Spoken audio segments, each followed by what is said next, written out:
Hello and welcome to another episode of the Bleeding Metal podcast, bringing you the episodes now from Tuska Forum by Bleeding Metal from Tuska Festival, Helsinki. And our next talk is from Battle Beast and encouraging future generations. So Kiki, what did you like about that talk? I liked a lot about the talk, actually. We were able to see Noora and Joona in their stage outfits, and they talked about their stage outfits and how much thought they put into it. That was super interesting. And that actually played a role into how they draw courage from that and from other things to bring their show to the stage. I hope you like the episode. Let's listen to the session. Welcome to Tuska Forum by Bleeding Metal, day 3. This is Sunday and this is the first session. Give it up, please, our next guests, Battle Beast. I am your host. My name is Kiki. My pronouns are she, her. And this is, of course, you know them. You all know them, Noora and Joona from Battle Beast. And for the next 30 minutes, the goal of our session is to talk about all the ways these musicians encourage others, but also where you yourselves find courage. Before we dive into our topic, send in your questions. At the end of the session, we will try to answer as many as you can. And I'm so flashed by your outfit. It's amazing. You look amazing. And Thank you so much. An integral part of your outfits are your horns. And in preparation for today, I saw you say many times that your horns are not intended to scare people, but to encourage yourself. Exactly. The horns are a metaphor for courage that I want to visualize on stage. Because people have been asking, why do you have devil horns? And I'm like, they are not devil horns. Right. But of course, horns can mean different things. But for me, it wasn't something planned when the horns grew on me in 2017 or 19, I think. And I think in 19, yeah.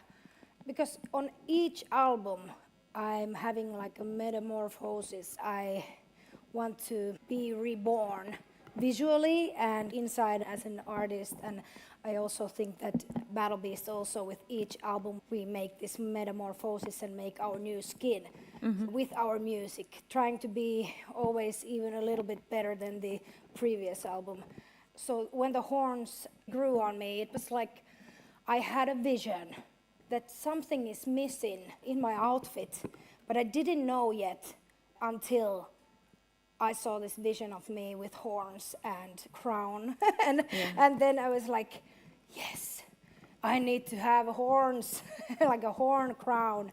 And the first horns were made by Seija Arola, who was my dress maker since 2013 until 2017. And after that, Katariina Tuttavainen from Ilmatar Couture became my wizard of dressmaking. That was the beginning of the horns on me. And they are a metaphor for courage. And for me, when I have this look, I feel invincible. I feel not human. And that's something that I think everybody needs sometime, that kind of courage.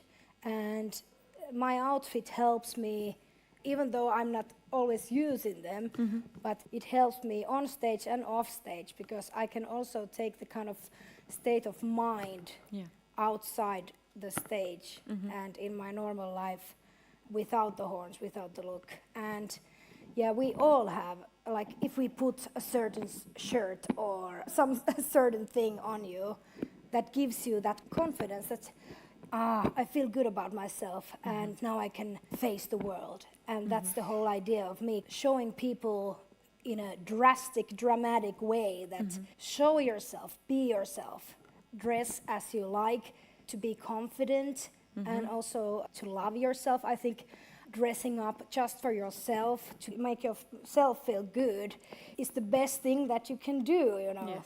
Not always just thinking like, what do they think? But also like, you should think first, what do you think about, okay, how does this clothing make me feel? If it makes you feel confident, then go for it. And don't care about what other people think. Yes. Oh, that's amazing already. And I want to dive a little more into that, but what makes you, Joona, feel like that? What makes you feel empowered and encouraged? It's more or less a state of mind. When I'm home, I do other stuff, and then when we go and play shows, the thing that Noora said about like me putting this jacket on, you enter a mood, a different mood than what you normally are, and it helps you overcome stage fright and stuff like that. I don't have a stage fright per se, but I think every artist has memories and even somehow have traumas from shows gone bad, even from very young age. And those things, the pumping up to a show starts already the morning you wake up and you know you have to play somewhere.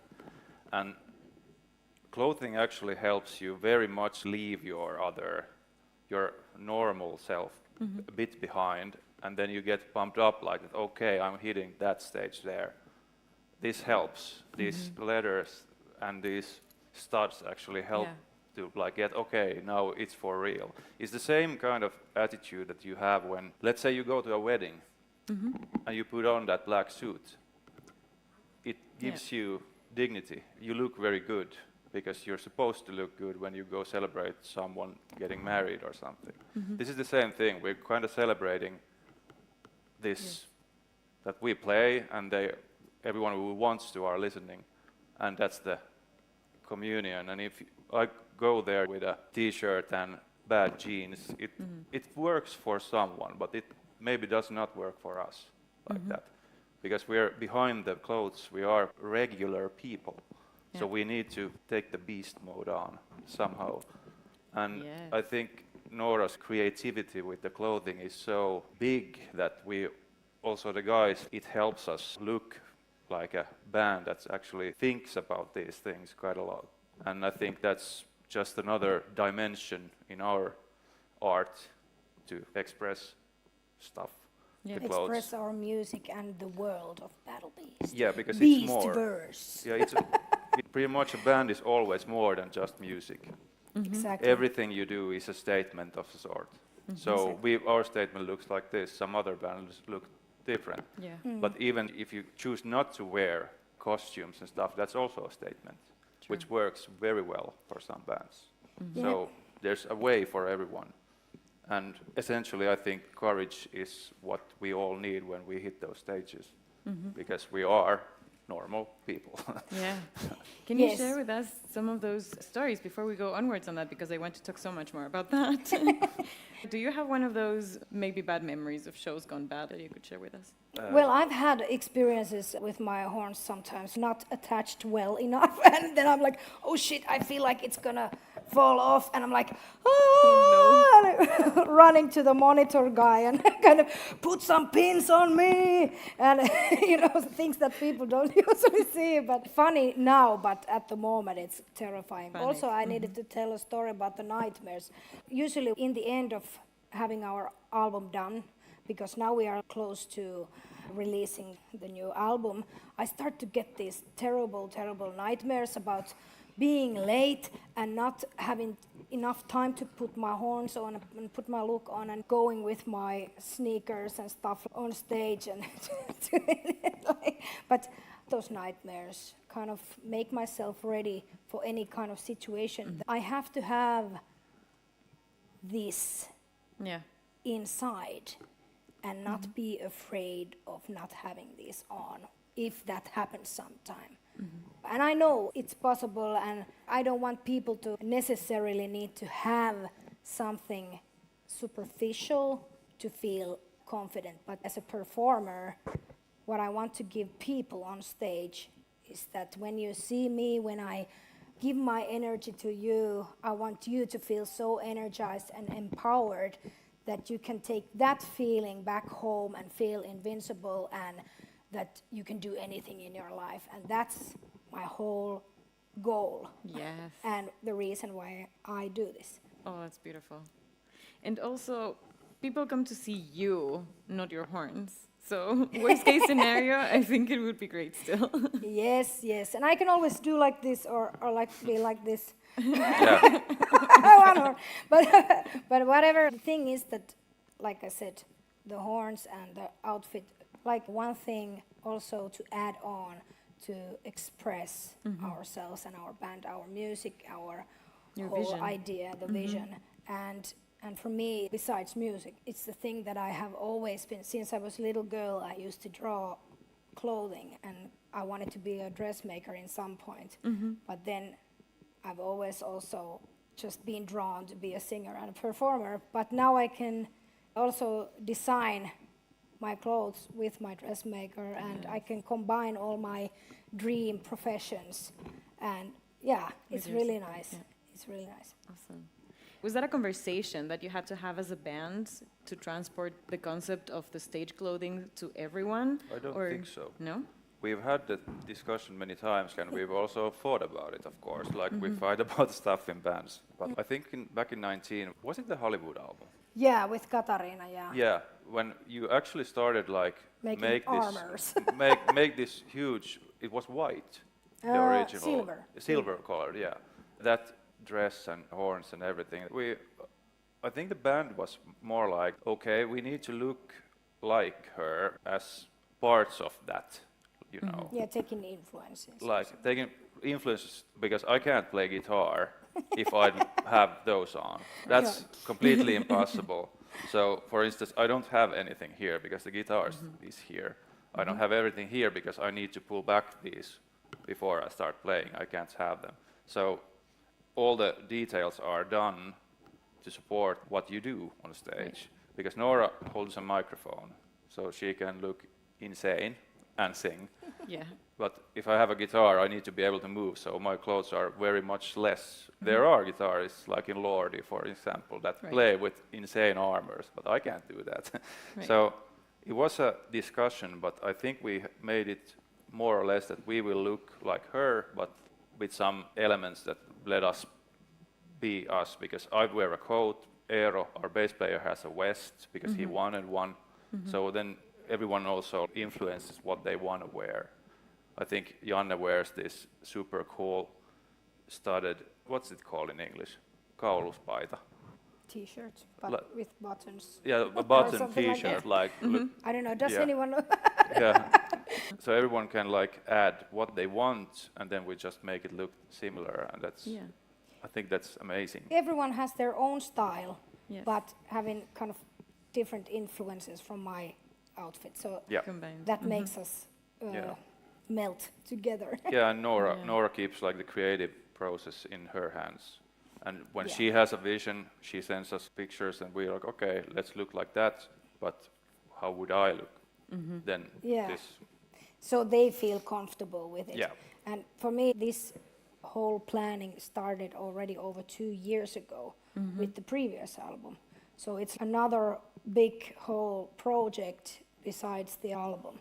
So it's a passion for me to make this. And because there are so many different stages of we plan and do the prototypes, and so that's why it takes so long time, because we have to test them, how they work.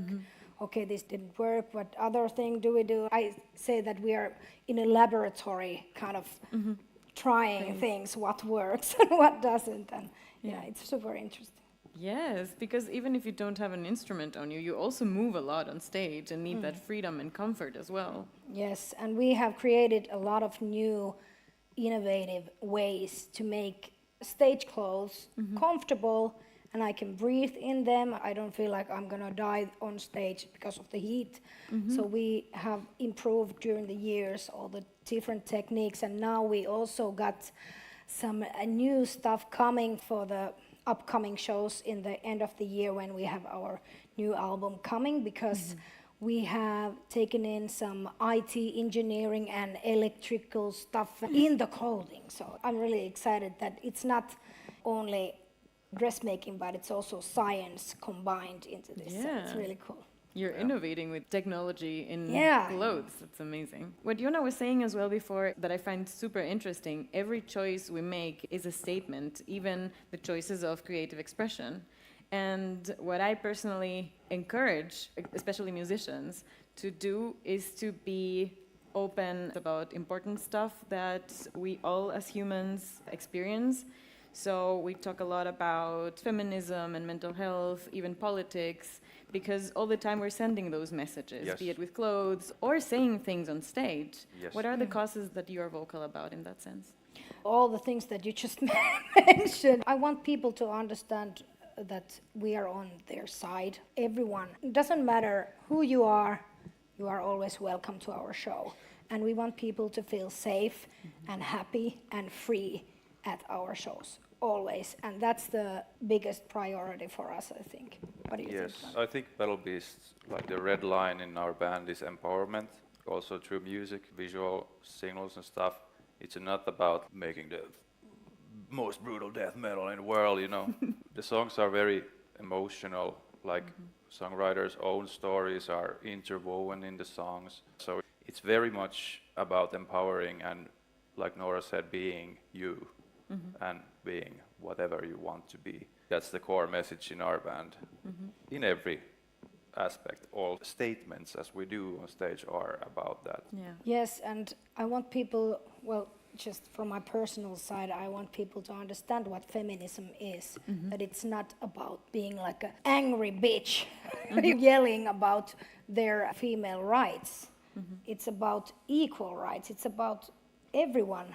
It doesn't matter your gender, you can be a feminist by being on everyone's side. Because we are living in a world where women, for instance, and minorities are not having the same human rights as straight people, whatever. So we need to be vocal about this, Yes. because otherwise nothing changes. I like the phrase, whoever made it, that if no one gets angry, nothing changes.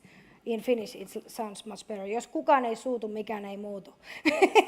I think it's so perfect sentence, and I think it is that way, that if we want to change things, we need to get vocal about it. And also I want to encourage people to, if anything happens in your life, if someone is putting you down, don't let them. You have to draw your own line, how people can treat you. Yeah. So I think that is so important. That's what I also want people to get from our shows, from me, that encourage in their everyday life to stand behind themselves 100%. Yes. Yeah, and draw the lines. You need to draw your own lines. What's okay, what's not. Yeah. That's like very important for everyone, and it's very hard because most people want to be kind, Yeah. but you shouldn't be kind at your own expense. Oh my gosh, such wisdom. If we could drop those mics, we would need to do that right now. But please don't. Let's see what our audience wants to ask you. We have an anonymous question, 2 questions in one. To Noora, what's the most difficult song for you to sing? Maybe at this moment it will be our newest single, Stillbound, because, well, I can blame only myself because we made it in the studio the way that I really wanted to give everything in that song to show people what kind of singer I am. I'm not just screaming or yelling very loud, but I have also these different nuances and sides and popish kind of ways also to sing. So I think that is the most challenging at the moment. Awesome. And to Joona, what is your most difficult song to play? Well, I probably have to speak about the guitar solos because they are the most difficult ones. But I guess it's always like Eye of the Storm. It's insanely, ridiculously difficult, the guitar part. Yeah. I don't know why I did it like that, but it is insanely hard. Are those thoughts coming to you on stage as well? Yes. While you're, yeah? Yes, I need to take like an 8-bar break. I need to stop moving my head. I need to focus, and then I go, oh shit, it's time. And then I just let it go, and then Then it flows. it maybe floats. Yeah.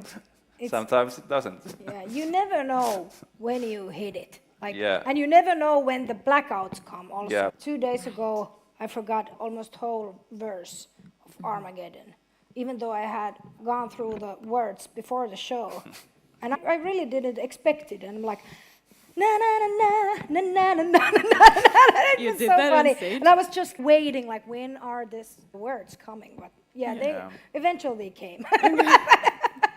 But yeah, you never know what happens on stage. People ask which show should I come to? And like you can come to every show, it will be always different. Even though the set list would be the same, but there always happens something, especially with Battle Beast, because we are crazy people. Yeah, there's not a single Battle Beast show that sounds like the other.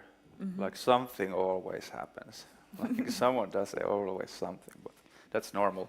Yeah. That's And as long life. as you take it like that, with lightness and humor. Yeah, we take it light because there's people watching, but then when I go home, I'm like, no. Crying. Why? No, I think humor is the best thing in life. When you learn to laugh at yourself, especially yourself, in a loving way, it's the best thing ever, because it's about the confidence thing. And when you can laugh at yourself, then you have a healthy self-esteem. That I think it's really good thing. You don't have to kick yourself about it the rest of your life if you do some mistakes or whatever, because life is about mistakes, and we learn from mistakes. We don't learn about the things we do great. We learn always about the things that we mess up. Yes. So let's go mess up more today. Yeah. We have a question from Jukka. Besides music, what else is fun for you in life right now? This is fun. I'm so excited about being in Tuska. Last time was 6 years ago. Yes. Since the last time in Tuska. Yeah. It's so great. I'm so happy to be back here. And Super this is exciting. also, the guys live in Helsinki. And this is like a hometown show, so I'm really excited. Yeah, that's always so stressful also, because your friends are watching. Yeah, friends and family, it's the worst. Family is the worst. I bet. Especially, you can laugh about yourself, but you don't want them to laugh about No. you. We have another question. Have you had the time to enjoy Tuska or see other artists? Yes. I was here yesterday, the whole day. It was great. Actually, I was yesterday gardening at home. Oh, nice. I actually put in a little tree yesterday and was petting my animals today, because we got now 2 hours earlier slot in the Nordic stage. We get to see other bands also, so I'm really excited. What are you looking forward to seeing? I'm just excited to be here and see anything and hear anything. And also, what I'm the most excited is to see you guys in the audience and just get the party on there. Yeah. Waiting very much on the Lorna Shore show, Ooh, because that's something. That's something else. They really blew up the world with their band and their music. And then yesterday I watched this Japanese band called Jiluka. I think that show was absolutely spectacular. It was amazing. Cool. Nice. Yes, today is the last day of Tuska, which makes it a little sad, but also very, very special. And we're super excited to see your show. And thank you so very much for your time and for your wisdom. This has been a very lovely talk. Let's give it up for Battle Beast, everyone. Thank you, Kiki. Thank you very much. Thank you, everyone. See you later. That was our talk with Battle Beast. We hope you like it. Thank you for listening to the Bleeding Metal podcast. Subscribe, share the podcast, rate it, review it, whatever you want. Yes, tell your friends. And if you're subscribed, you won't miss any of these lovely episodes that we had in Helsinki. So stay tuned, and until next time. Bye. Bye.